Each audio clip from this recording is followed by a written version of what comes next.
جلال پور پیروالا میں deputy district education officer Tahira Altaf کا گرمیوں کی چھٹیوں میں سمر کیمپ لگانے والے پرائیویٹ اسکولوں کے خلاف ایکشن۔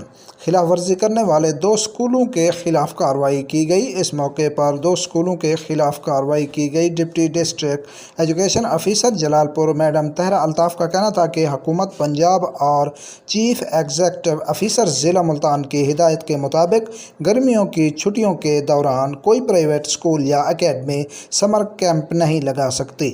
اسی سلسلہ میں آج مختلف علاقوں کا دورہ کیا ہے اور جس پر نیو ویژن اسکول بہادرپور اور ابراہیم سائنس اکیڈمی بہادرپور میں سمر کیمپ جاری تھا، جس پر ان کے خلاف قانونی کارروائی عمل میں لائی جا رہی ہے۔ موسم شدید گرم ہے، ایسے موسم میں بچوں کا اسکولوں میں جانا بچوں کی صحت خراب کر سکتا ہے۔ گرمیوں کی چھٹیوں میں کسی بھی سرکاری یا پرائیویٹ اسکول کو سمر کیمپ لگانے کی اجازت بالکل نہیں ہے۔ سمر کیمپ لگانے والوں کے خلاف کارروائی عمل میں لائی جائے گی۔